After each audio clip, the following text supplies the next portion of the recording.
My name is Kristen Bouchard-Teasdale, and I'm a beef and livestock extension specialist with Manitoba Agriculture. This morning, I have the pleasure of introducing our next two speakers. The first is Dr. Stephanie Hansen. Stephanie Hansen is a professor in the Department of Animal Science at Iowa State University. An Iowa native, she earned her Bachelor's of Science from Iowa State and her Master's and PhD from North Carolina State University.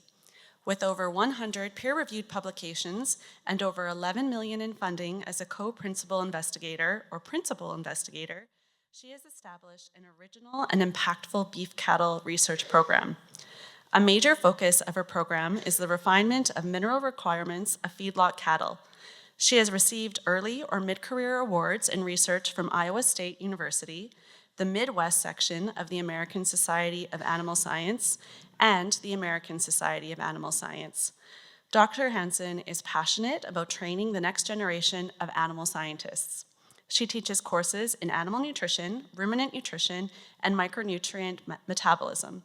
She also co-hosts a podcast on graduate mentoring called Mentoring Matters and the Beef Podcast Show. Graduates of her program are serving industry and academia. She enjoys hiking, photography, and writes crime thrillers as well. Our second speaker will be Dr. Mary Jane Orr with Manitoba Beef and Forage Initiatives. It is an applied research farm located in Brandon, Manitoba. Mary Jane will not allow me to read the rest of her biography. She said, keep it short and simple. So I'll leave it at that. And if you could all please join me in welcoming Stephanie and Mary Jane.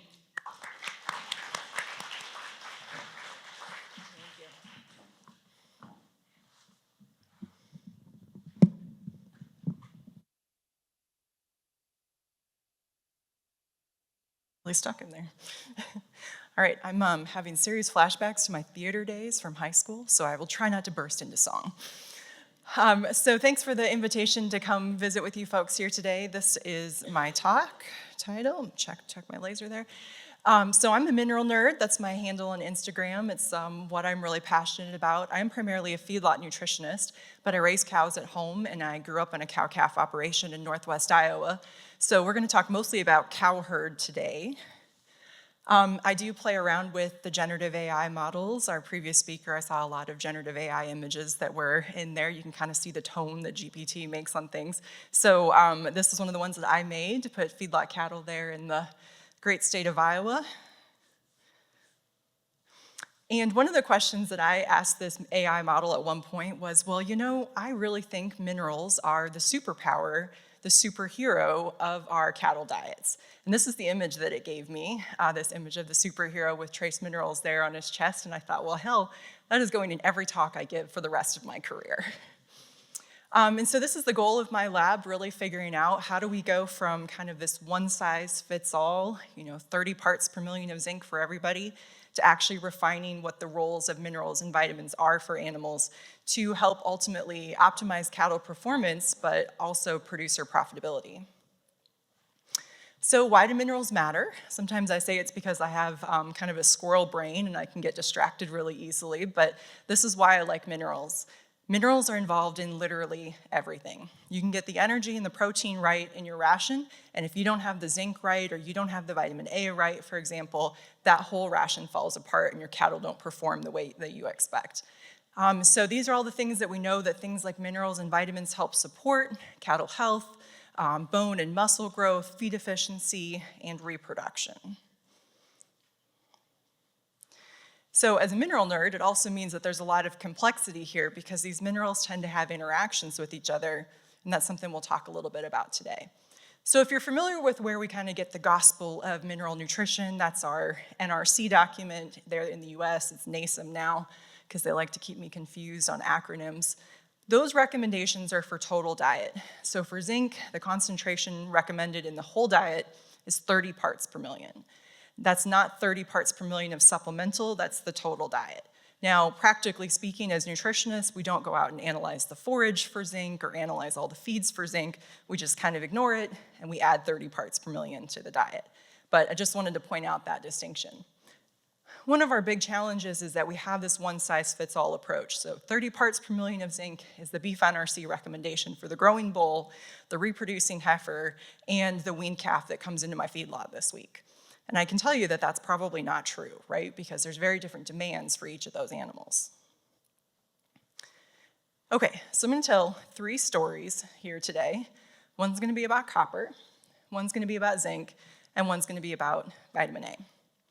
So I made this image with GPT, and I've titled it here, The Copper Conundrum. So one of the challenges that we have, and we'll talk through this here quite a bit, is that we have some animals who are copper deficient, and some animals who are clinically copper toxic, and I may see all of those animals in the same day in my feed yard. Copper is very regionally affected by things like high sulfur water and drought and other things. We'll talk about some of those factors. And copper is one of the things that I think we don't have a great handle on what our animals really require. So let's talk a little bit about this. Okay, why do we care about copper?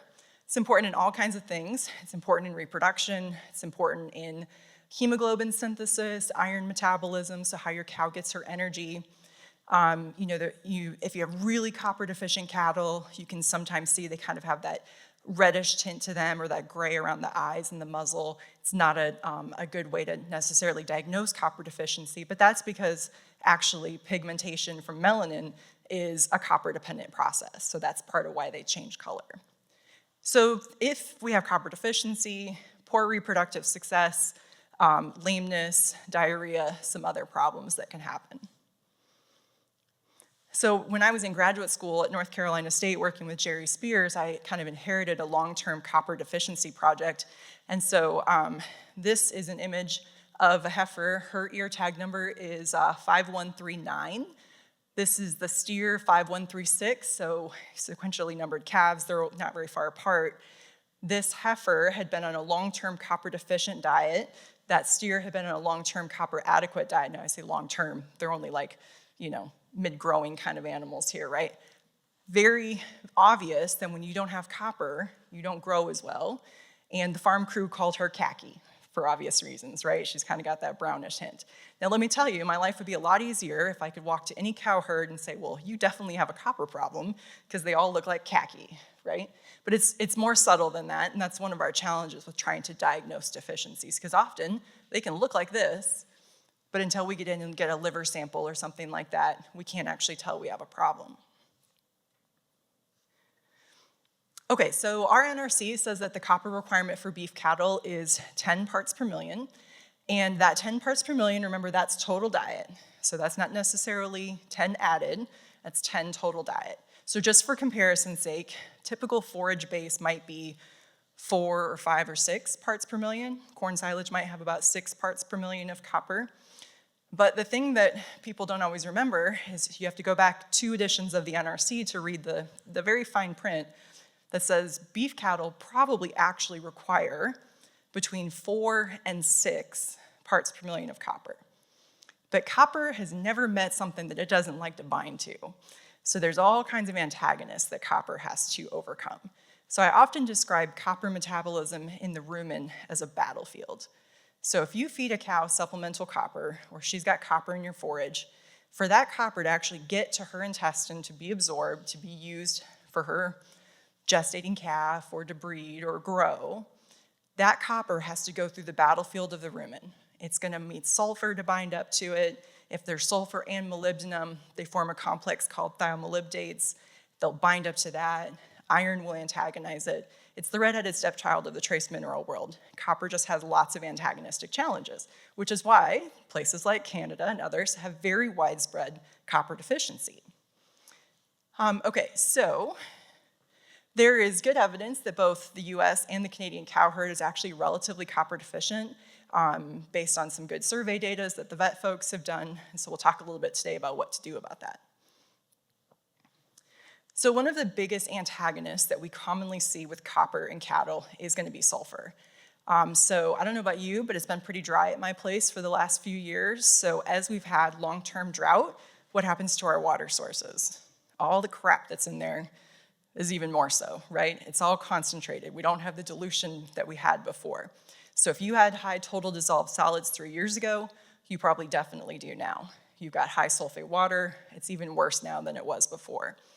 That and on top of some other stressors, we often can have high sulfur exposure in our cow herd. So sulfur will bind directly with copper and prevent it from being absorbed. And then sulfur can also interact with molybdenum. So molybdenum's maybe more in your western forages than other parts of the country. It's more kind of range grasses can be high in molybdenum. But those two together can be a really potent punch against copper that causes some of our deficiencies. Depending if you bring any byproduct feeds in, distillers, molasses, things like that, they can also be relatively high in sulfur. So we typically think about, well, I'm gonna test my feeds for something like copper, but it's maybe as important or more important to test your feeds for something like sulfur to find out what are the antagonists that are in the diet that could be competing with that copper. Okay, so testing the water is a really important thing to do. Again, like I said, the concentrations of what your water source looked like 3 years ago, it may not be the same now. We might have a new well. I would say probably 50% of the calls that I get in the summer start with, oh, I moved the cows to a new paddock. We've never had cows in this paddock before, and I don't know why nobody's bred this year. And then you start talking to them, and they go take a water sample, and they're like, yeah, there's a lot of iron in that water. It's actually pretty gross. I wouldn't drink it. I don't know why they're drinking it. And it turns out that high iron is keeping copper from being absorbed. So those cows are copper deficient. So water is something really good to keep on your radar. So one of the other things that can happen with copper is that we have a lot of different sources of copper that we can use in our rations. So I've just got a diagram here of the rumen. Frank talked about how awesome it is that cattle can eat grass, and I totally agree with that. So this rumen is one of the superpowers that our cattle have, but that rumen is a giant fermentation vat, and so there's lots of what we call reducing interactions happening in there. And one of the things that that supports is that copper will bind up with these sulfur and molybdenum complexes. They get digested out and sent out to the manure, and that animal never gets to use that copper that got bound to it. So if you feed a source of copper that is not soluble in the rumen, for example, a hydroxycopper, that copper would go through the rumen and it would not bind up with that sulfur or that molybdenum. Okay, so that could be a really good strategy maybe to consider to overcome if you have some of these antagonists in the diet or in the water, with the caveat of if these thiomolybdates, the sulfur and molybdenum complexes, if they don't find a copper friend to bind up, they actually end up getting absorbed. And now they're running around the cow's bloodstream looking for copper. And that's much more detrimental in the long run. So I always say one of the biggest things is more is not always better when it comes to mineral nutrition. Sometimes small amounts are just right.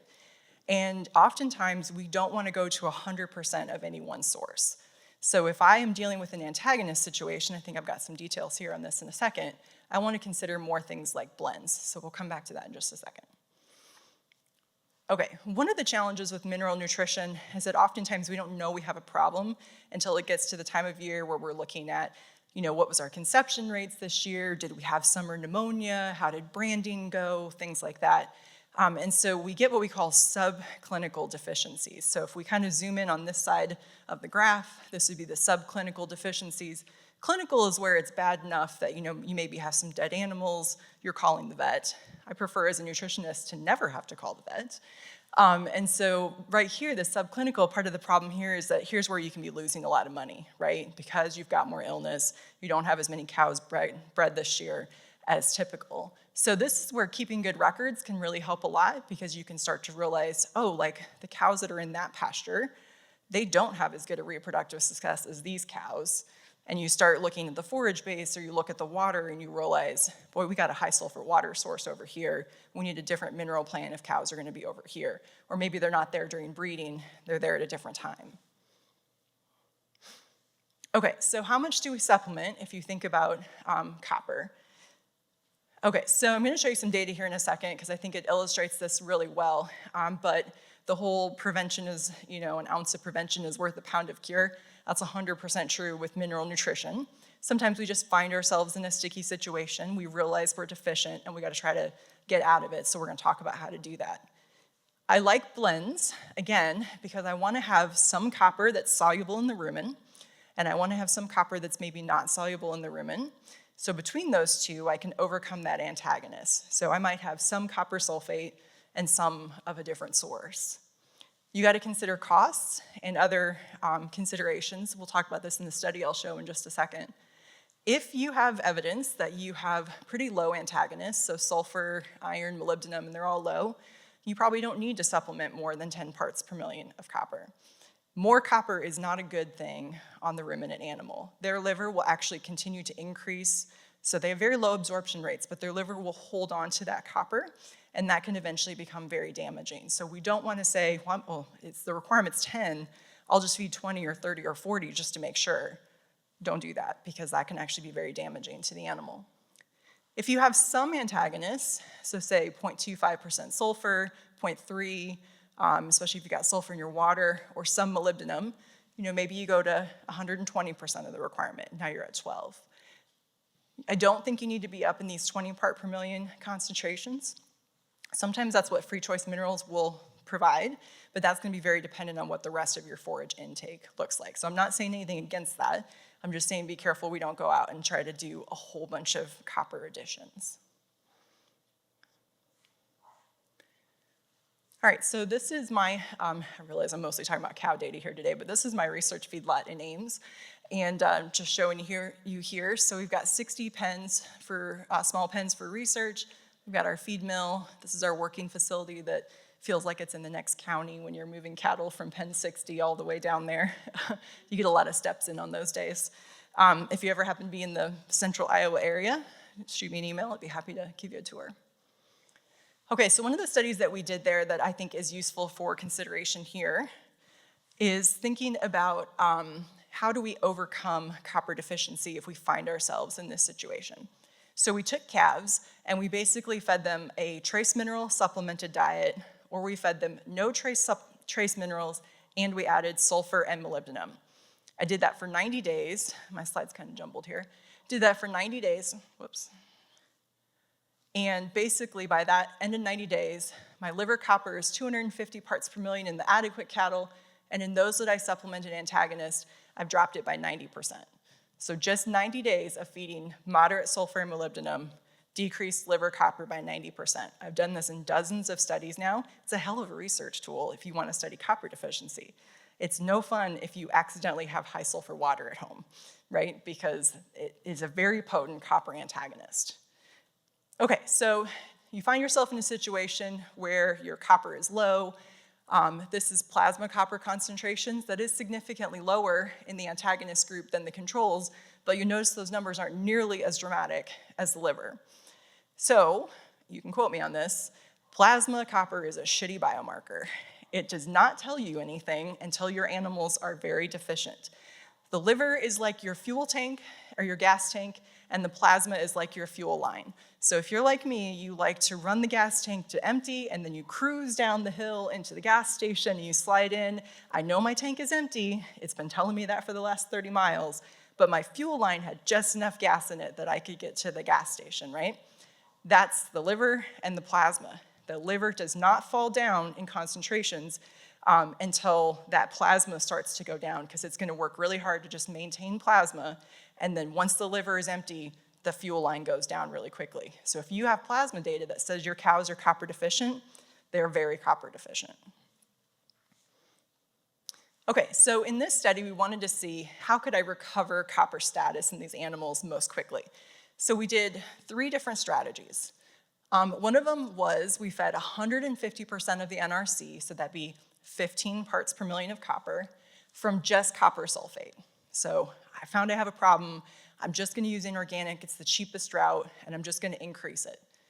And then we did this ITM is Multimin, so that's an injection that includes copper. And then the last one was a blend, still 150% of copper, so 15 parts per million, but 2/3 of it is copper sulfate, and 1/3 of it, or 25% of it, is Avela copper, so an organic source, so the blend, right? And here's what we found based on liver biopsies. So if we gave the cattle Multimin in the ITM, that liver copper increases right away. And if we give them a blend here in the red, that liver copper increases by day 28. And if we just use the copper sulfate, that increases by day 42. So if I had 6 weeks of patience to wait, the inorganic got me there, and that would have clearly been the cheapest route. The blends got me there somewhere in between because the organic copper is more bioavailable than the inorganic, more is available for the animal. And the injection through the needle skips all the stuff going on in the gut, goes straight into the bloodstream. Much power comes with the needle, right? You can't overdo it because you can cause problems. But this is a great example of steers reading the protocol and being like, this is exactly what we would predict to happen. So depending where you find yourself, this can be useful information. Okay, so my second story that I want to tell here today is about zinc. So one of the things we're really interested in our lab is dealing with transit stress. So Canada and the US are very similar in this regard. Oftentimes where your cows are, for example here in Manitoba, is not necessarily where your grain base and where your feedlots are. So we often are moving cattle from ranch to maybe stocker operation, to feedlot, to the abattoir. And one of the things that we know from the way that we haul large cattle is we don't let them lay down during that time, right? So they have to stand the whole time, so they're tired, which makes sense. And we're very interested in how something like supplementing zinc before or after a long-haul trucking event might help them with recovery. So I'm just going to show you a few pieces of data here today. So the NRC recommendation for zinc is 30 parts per million. And what we did in this study is we had cattle that came in and we wanted to mimic like a 6-week preconditioning period. So like this would be something you could do on the ranch before you truck cattle somewhere. So my gold bar here, this diet actually met the NRC recommendations. It had about 40 parts per million of zinc in it, but I didn't add any more zinc. And then the other half of the cattle, this was some Angus cross calves, weighed about 260 kilos coming in. My other group got 100 parts per million of zinc from zinc sulfate added. So 40 parts per million in the gold, 140 total basically in the red bar. So we fed these diets for 6 weeks. Everybody goes on a truck. Half of them went for an 8-hour truck ride, half of them went for 18 hours of truck ride. Then they came back to the feedlot, and now at this point, everybody goes on high zinc. So looking at the effects of low versus high zinc in preconditioning, and then having everybody go on high zinc after trucking. Okay, this is the very consistent thing we have seen across our different trace mineral transit stress studies.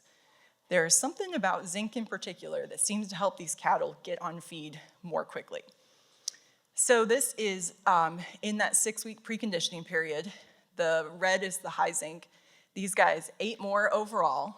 And if you kind of zoom in, this is the 6 weeks of the pre-trucking, preconditioning period. Those high zinc cattle get on feed more quickly. They kind of stay elevated and then they maintain that. And of course, if they just ate more and didn't gain more, that would be no good. But it turns out they actually ate more, gained more, and were more feed efficient. So feeding 3 times what the NRC recommended for zinc, in this case 100 parts per million from just zinc sulfate, which probably cost less than 50 cents per head for the entire period, ended up giving us 6 kilos more body weight per animal by the end of 6 weeks. So from a rancher perspective, it could be a really good strategy to add some more zinc in your preconditioning ration and potentially give you healthier and more calf weight to sell at sale time. So if we look at the post-trucking performance of these calves, and we've seen this in a couple of studies, same thing, even though everybody's now on high zinc, right, after the trucking event, our high zinc cattle from before still get off to a greater start. And then we kind of have this little increase where the low zinc cattle take over. So what we actually end up seeing is that if you were on low zinc before trucking, but then you go on high zinc after trucking, you seem to have this compensatory gain response, and you're actually more feed efficient. I've seen this in multiple studies where when I create deficiencies and then bring that mineral back, I get a feed efficiency boost. So it's like they're compensating for that lack that they had before. So we really like the idea of zinc as something that can help our animals get back on feed more quickly. Zinc has relatively low toxicity risks. Zinc sulfate's very affordable. It could be a great strategy to bring into our system. This was another transit stress study that we had done. This is the recovery relative to pre-trucking intake. So 100% would be exactly how much they were eating before trucking. This is all after trucking data. This is no supplemental zinc, 70 parts per million added, or 120 parts per million added from an organic zinc. And basically by 1 day after trucking, our zinc guys there in the gold and gray bars are eating more than the ones who did not get supplemental zinc before trucking. So we really, like I said, like this idea of zinc. I didn't show you any of the basic data here, but one of the things we think zinc is doing is that zinc is actually preventing muscle fatigue. Zinc is really important in glucose and energy metabolism, and so we've got evidence from other of our studies that would actually suggest this zinc is being used to help the muscle have more energy, and that's helping them want to go back to the feed bunk more quickly after trucking because they're not as tired, so they don't lay around as much. They get back up and go to feed. Okay, so the last piece of data I'm going to tell you here today is actually not from my lab, but from a good friend's lab over at the University of Nebraska, and that's going to be vitamin A. Okay, so this is actually a brand new paper that just came out in Applied Animal Science in the last few weeks, and this was part of Hannah Spear's work for her PhD with Mary there at Nebraska. Vitamin A is something that has kind of been the bane of our existence for the last few years. As we've had drought, we don't have green forages. Green forages have vitamin A, and so we've had more and more cows who are vitamin A deficient. So this group wanted to say, well, what really is the vitamin A requirement of cows? And it turns out that's a very tricky question to ask. So the NRC dietary recommendation for vitamin A is somewhere in the neighborhood of 31,000 IU per day for a cow. This actually is a supplemental number. That's not total, that's supplemental. And it turns out that if you go and look at the dairy NRC, they recommend twice as much. And if you look at the data from the small ruminants, it's almost 3 times as much. And if you look at the Australian model, it's again almost 2 or 3 times as much. So the evidence would suggest our vitamin A requirement might be a little low. And maybe this is part of why we see some of the deficiency signs that we sometimes see. And again, these are all supplemental. So Mary and Hannah wanted to look at feeding cows the NRC for vitamin A 3 times or 5 times. Okay, so one of their questions here was, how important is it to have supplemental vitamin A in the cow's diet during gestation so that we can make this connection between what mom's vitamin A status is and what baby's vitamin A status is?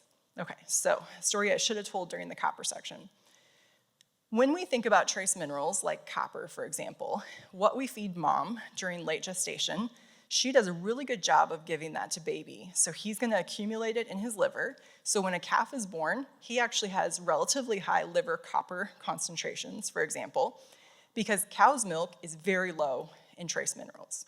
So he's born and he's ready to rock because he's got his own source of copper in his liver, store of copper, because mom's milk is not gonna provide him very much. Okay, so trace minerals, late gestation, go to the fetus, go to the liver, so he's ready to go because milk doesn't have much. Fat-soluble vitamins, like vitamin A and vitamin E, are totally different. Very, very little placental transfer. Mom's consuming it during gestation. It's not going to the baby via liver, it's going to her colostrum. So that calf must consume colostrum to get his vitamin A and vitamin E. So if you have a stillborn calf or a calf that died shortly after birth and did not nurse, it's very important to let the vet know that when you're looking at things because you'll get very different answers. It could look like he's vitamin A deficient if he never nursed, but he might be fine. It could look like he's copper toxic, but it's just because he's newborn and he's got very high liver copper. Okay, so 2 very different things there on where minerals versus vitamins come across. Okay, so this is some pretty cool data that would actually suggest that supplemental, so this is 2 different studies that looked at where the vitamin A is coming from in the colostrum. And they basically showed that about 40% of the vitamin A in colostrum is actually coming from the cow's stores, so from her own liver. But the 60% is actually coming from what she was consuming in the diet. This is a problem when you think about how we supplement cows, right? Because one of our assumptions is that cow sees green grass for all of summer, cow liver loads up vitamin A, cow comes into winter, cow is fine, we're probably not gonna screw around with supplementing her much of the vitamin A, she's got harvested feedstuffs, hay, blah, blah, blah, baby will be fine. But this suggests that that practice is not gonna work, right? Because her stores only make up so much of the colostrum vitamin A. It turns out maybe diet's really important there. Okay, so Hannah and Mary looked at several cows here and basically talked about these treatments already, but basically said NRC, vitamin A, 3 times NRC, or 5 times. They were fed in confinement so they could kind of control intake. I'm just going to show you a few pieces of data here that I think are really interesting. Okay, so this is looking at the cows, and this was after calving. This is liver vitamin A, and this is days of the study, so out to 150 some days on the study. So basically here, if you got fed the NRC, if you can't see it in the back, this is a straight line. Basically, across the days on study, there's really no change in liver vitamin A. The blue is the 5 times, and the red is the 3 times. So the 3 times NRC, they increase. They're above the adequacy threshold here by like day 80 something, and they go higher by calving. And then by the end of the study, the 5 times are up higher, right? So 3 kind of distinct groupings. So the treatments worked, right? Because the more vitamin A we gave the cow, the more she put in her liver. Okay, so what happens when you take those same 3 treatments and you look at what the calf's liver is doing? And what we see here is that we have the ones who are fed NRC are deficient. The ones who are fed 3 times are just barely over the adequacy threshold.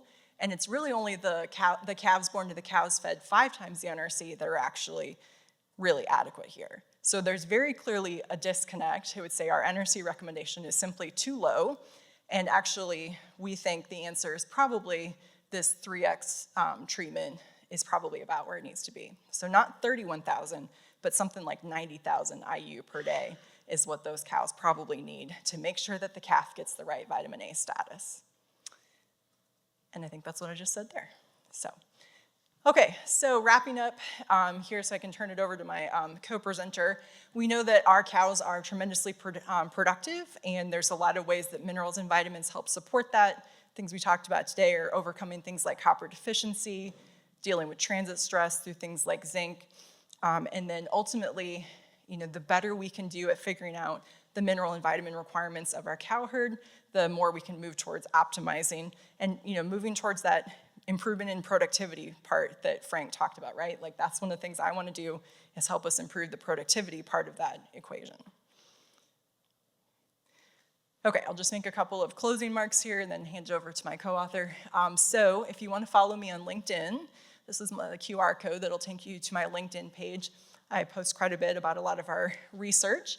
And as Kristen said, I do write crime fiction set in national parks. That's the QR code for my author site. And we're going to do questions after Mary Jane talks. So thank you very much.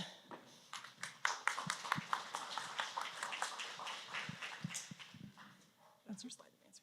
Perfect, thank you. Thank you so much. I hope everyone's taking notes of their questions because I was definitely have some questions.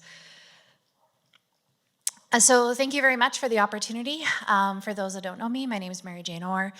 I'm the General Manager for Manitoba Beef and Forage Initiatives. We're a little bit different, and so I'd like you to pivot. We had a very scientifically based, rigorous scientific method academic research presentation. We're gonna scale it right back on that scientific rigor. So at MBFI, we are a not-for-profit research and demonstration farm.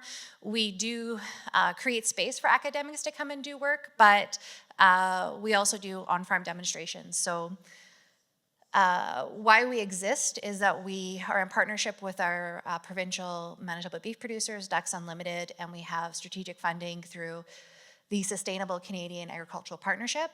And ultimately, we are in this space to try and bridge together the academic research with real-life producers. So as I mentioned, we do create space for academic research, but we also host our own demonstration trials. And sometimes we do case studies, and all of that feeds into our extension programming. But underpinning all of that is that we do maintain a cow-calf herd. We're managing it year-round, and that has all the same challenges that a commercial cow-calf herd will have. What I'm going to share with you today is really what I would call a case study. So we're sharing our experience and working through basically a reproductive decline. So that would be subclinical. So we're starting to see some impacts of we're not doing something right, and that's in our farm operation.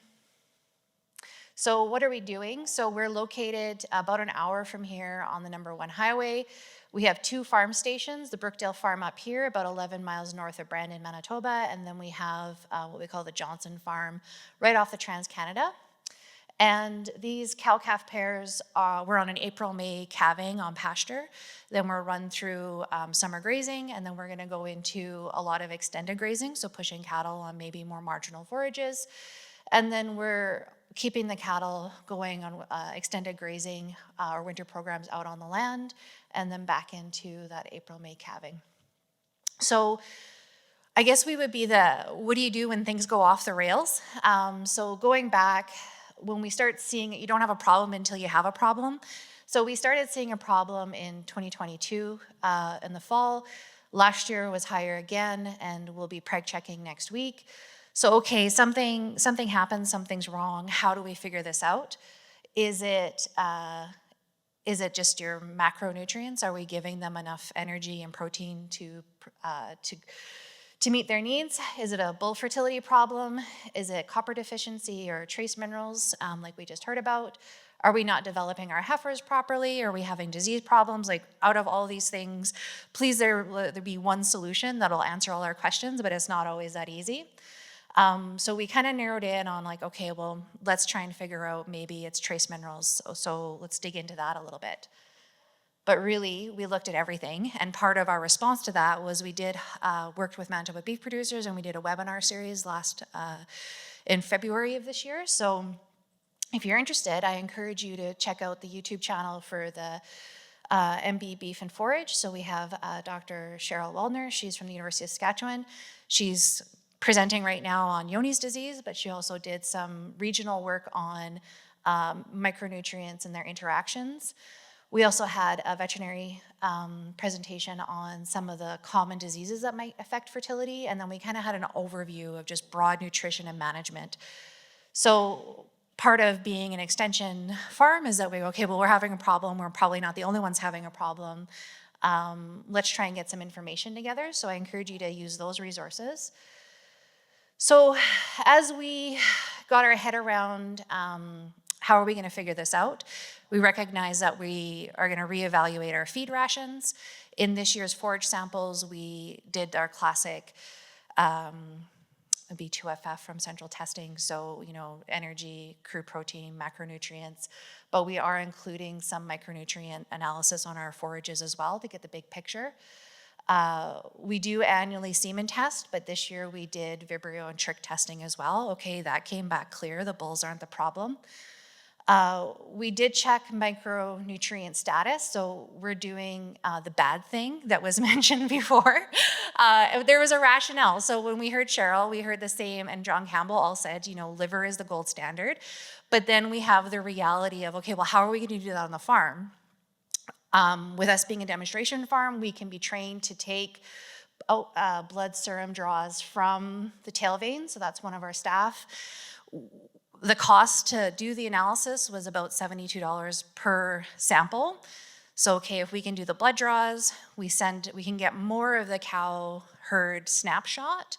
If we do blood serum, recognizing that that's not the gold standard, because part of what it costs to do the sampling is to pay a veterinarian to come and do the liver biopsy, and sourcing a veterinarian that's competent and confident to do those liver biopsies, even though it's a very simple, non-invasive test. Not all vets are familiar with it, have done it, and want to run out to your farm and do it. So we had some trade-offs. So we opted to go to sample more animals. So we did about 30 animals out of the herd, younger animals, older animals from both farms, to get a cross-section. We did that in March. And trying to make sense of what that data looks like. Again, it's just a snapshot, so we'll be doing those same animals again after pregnancy checking next week, so we'll have a little bit more reproducible data there. We obviously needed water testing. We sampled all our watering sources. Nothing came out as a major red flag, but maybe when we start looking at what our feed quality is and some of the trace minerals in the feed quality, and maybe digging more into our water testing across five sources, is all going to be what we work on this fall. But leading over the summer grazing season, we wanted to go, okay, we're using a mixed chelated mineral. That's fabulous, but are the cows actually eating it? How do we get them to hit those target rates? So that led us to mineral intake monitoring. So working with Doug Allison at Cargill, we're using a combination, a blend of the Right Now mineral, Emerald, as well as the Onyx brand. That we've worked with Cargill on a couple of other projects, especially with hornfly control, using the Alticid active ingredient in the feed, which is highly contingent on the cows eating the mineral for that to translate to being treated manure on the ground to impact hornfly populations. So we're kind of building off, okay, well, we're monitoring intake for this hornfly project, but now let's just monitor intake and do a better job of it. So our target rate was 100 grams or 3.5 ounces per head per day. We know how many cows are in the herd. We're going to multiply that out by 3 days. 3 days was a manageable number for us to do. We're going to weigh out. So we have 3 feeders with a flap lid, which helps preserve the integrity of that mineral. It's not getting rained on. And we're going to go out, and anything that's remaining after 3 days, we're going to weigh back. And we're going to monitor that. And if we see a big shift, maybe we might adjust the loose salt, cobalt salt that's being mixed in with that mineral as well. So now we're going to see some kind of messy data just from this year. So this is at the Johnson farm right off the North Hill of Brandon. We started so 100, this is our target here is 100 grams per head per day. We were sometimes a little bit over, and so this is group numbers, so we don't know which animal's eating what, but we know if it was all gone or not. We really dropped off here. Oh, geez, got to do something, and got them bumped up, but it was pretty low intake, and this is right when we would have been bale grazing and corn grazing, so it's very extensive, hard to get them to come back and eat that mineral. We had a calving season where we weren't collecting the data, or it was just a little bit too messy. And then we started in right as we're heading out into summer grazing. So I'd say for the most part, we were doing pretty well for group target, but we did have some intervals where we just dropped right off. So that would have been related to as they're moving through their grazing rotation, going from tighter grazing paddocks. So here they're on 30 acres, moving every maybe 5 to 10 days, and so their mineral is going to be probably closer to where their water is. They're having more area to explore. They're not right beside their mineral every day. But when we get into this last little bit here, they're on daily moves, so they're in a much more confined area. Out of pure boredom, they might be eating mineral just because it's right there beside them. If we look at the Brookdale farm, which is prairie pothole region, so we go from being a fairly sandy site with more marginal productivity at the Johnson farm to Brookdale farm. We start to see, again, our winter numbers are pretty bad, and not the same sampling interview. This is when cows go off project, and we're like, yeah, we put mineral out, they still have mineral. We're not reweighing it, that same level of integrity or level of intensity that we have over here. But you can see we're well below our group targets. But then we get over into our summer grazing season. This is much more lush forage grazing. These cows are on daily moves, so they're pretty tightly, they're on maybe 1-2 acres a day, daily moves, the minerals moving with them. There's no real reason why they shouldn't be intaking it, but we can see that there is a fair bit of jumping around, but typically, on average, most of it's going to be below their target there. And some of the things that we've done over the grazing season is if we see a pattern, we might adjust the salt content. So we might go from adding, in an extra 20% of salt or maybe an extra 30%, just to try and use the salt, the loose salt mixed in with the mineral to entice them either to slow down or to take more in. So I should have warned you, that's a really busy slide. So when we were looking about group intake, the natural understanding is that obviously some cows are going to eat more than others. How do we get our head around this? This data is pulled from a project led by Dr. Obi Daruna at Lakeland College. He's using smart feeders that we have. This is one group. This is a control group. this is a control group of 16 heifers. So we have 16 heifers. They're all eating their mineral out of a smart feeder. The way a smart feeder works is that it reads an ear tag. We maintained it in training mode, so they were not limited in any way. They would just track how many times they would come in to try and eat the mineral, and then with an accuracy of about 10 grams, we were seeing how much each animal intaked on a day average. So if we have, this is on kilograms, so our target intake is way down here. We can see some animals on a given day are eating way more than what the target is, and we have a whole bunch that are zero, or kind of hovering around just under what their target intake is. So pulling out from this data, so Dr. Daruna will be working away on this data because he's tying intake again to a fly control project and sampling manure and trying to see if that active ingredient is carried through into the manure. But I just wanted to showcase that we saw on the previous slide, group intakes are all over the place. When we get into individual intakes, it's even crazier to try and discern what's going on. If we pull out just one day, so July 17th was a lucky day to get pulled out as a snapshot. Again, if we have 100 grams along here being the target, these are our 16 different yearling heifers. 685 didn't eat anything, didn't even get registered. 650 obviously went to town, eating more than double than what she would normally need to eat in a given day. So it'll be interesting to see how Dr. Daruna links this intake data to that active ingredient of Alticid in the manure and track that through. So this is the first year. We'll be doing this for 3 more years. A caveat to this data is that heifers do have to be trained to put their head into a smart feeder.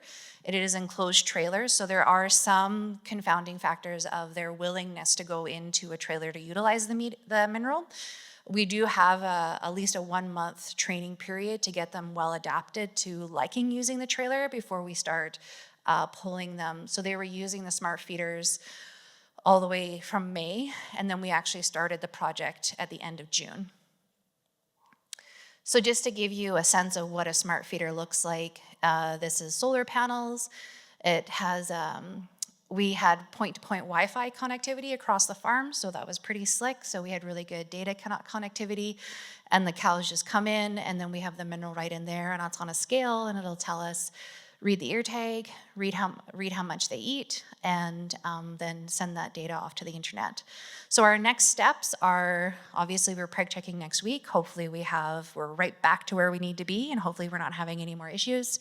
But we are gonna follow up with more blood serum and maybe continue to work to try and identify a service provider that maybe can help us out with some targeted liver biopsies.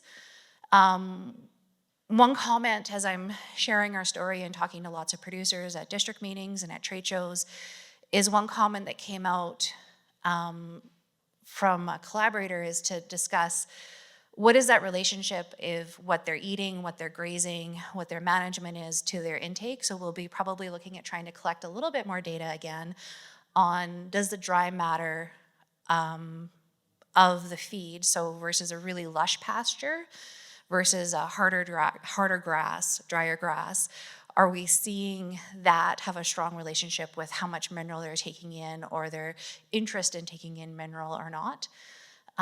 So we're gonna continue ongoing group monitoring through the winter as they change through different extended grazing systems and through different winter grazing protocols. And then we'll be doing the 2025 individual intakes as well. So we do extension, tons of extensions. So I'm just gonna promote some upcoming events we have. Coming up on November 28th at our Learning Center, we'll have a herd health and pre-weaning growth promoting workshop in collaboration with Manitoba beef producers. There's going to be a calving workshop in the St. Rose area in collaboration with Manitoba Agriculture, focusing on nutrition and using a cow dystocia model to practice calving in challenging situations. Hoping to do a similar workshop down in the southeast area, and then on January 22nd, if you're going to Ag Days, we'll have a women's evening networking, so a dinner and a keynote presentation about how we can help build positive public perception in beef together. Just to promote our podcast, there's a really wide range of topics. We have about 70 episodes now, so you can find it on any application, but then you can also just go to the website and kind of peruse through the different episodes there as well. And then that's, where you can find us. So we have about 10 minutes for questions if Stephanie wants to come back up here to field some questions.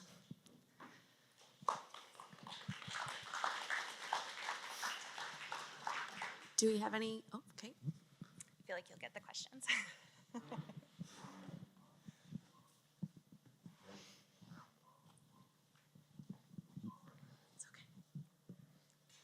okay. G'day, how are you guys?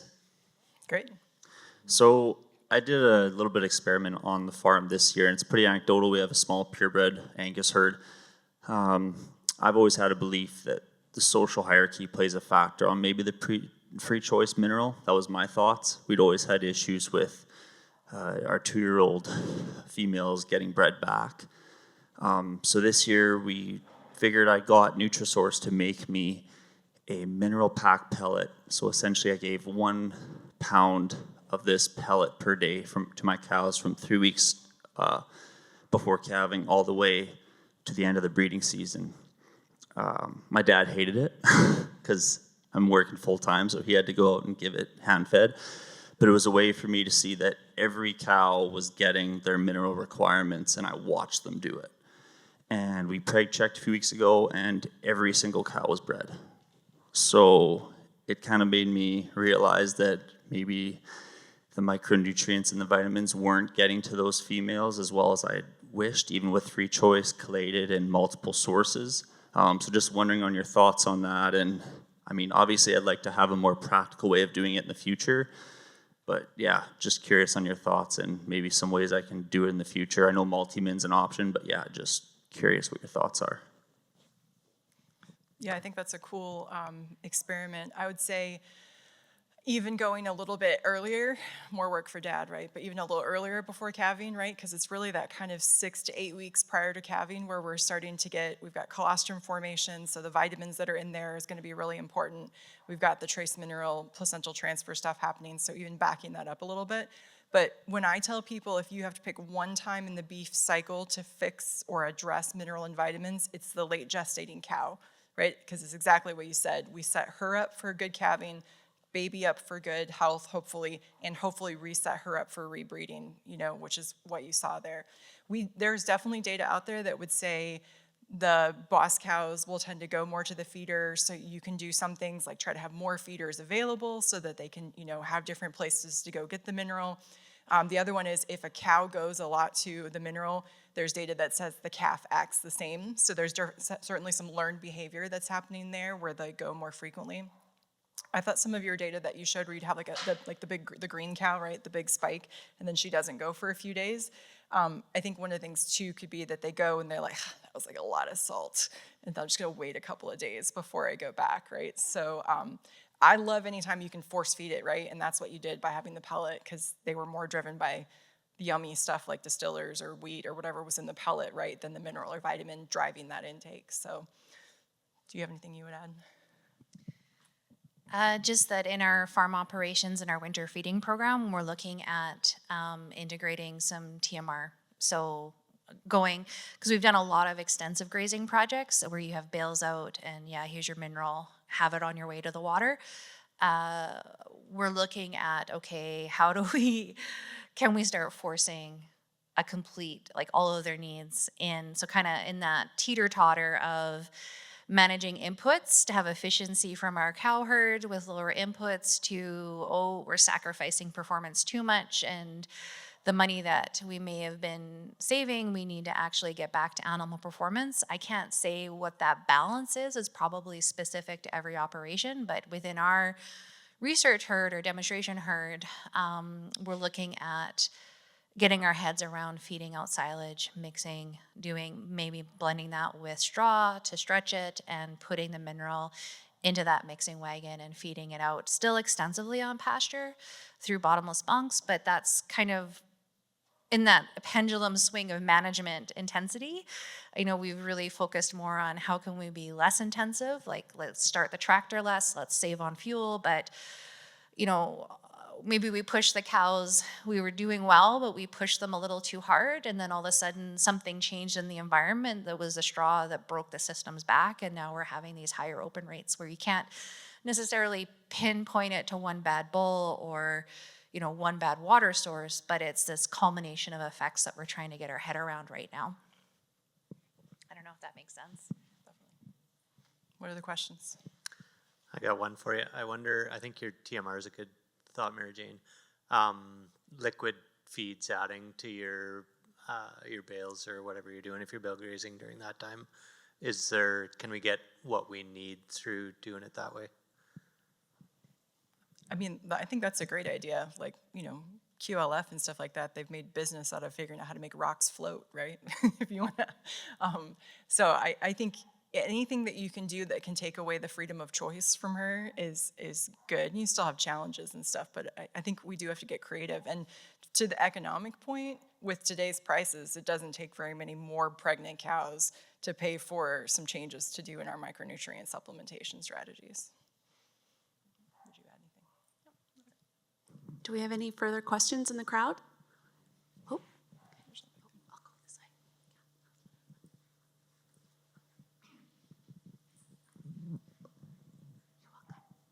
Hi, this question's for Stephanie. So when you talked about the different ratios of inorganic and organic trace minerals in blends, what is your ideal ratio that you've seen in your work of inorganic to chelated in blends? Yeah, great question. Super ironically, no companies want to pay me to test blends. And there's actually very little data out there on blends, but when you look at the survey data for what nutritionists are typically doing, if they do feel like they're trying to overcome an antagonism or they are trying to get better performance, it's often sometimes in that like 25 to 30% of organic, and then the balance of that is from inorganic, and then just kind of tweaking it from there. But that is what we call a swag in terms of being a scientific wild ass guess, right? Because nobody's really done a lot of testing with those types of blends. It's actually one of the things that we think we need to do.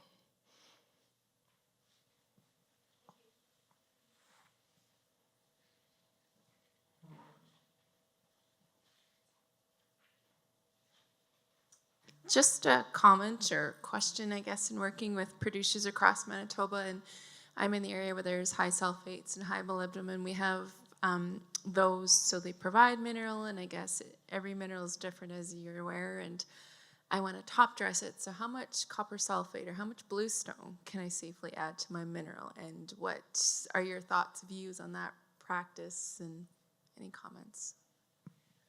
Yeah, so, it depends on what your targeted intake is. Are you you have like a 2-ounce target intake or a 4-ounce target intake to try to figure out, and you can kind of look at a lot of those minerals that might be like, 2,000 part per million or something like that on a base mineral, and then increasing a little bit.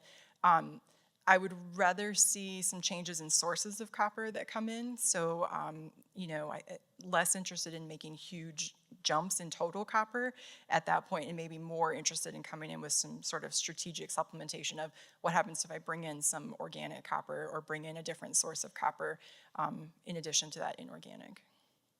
We could sit down and do some math later if you want.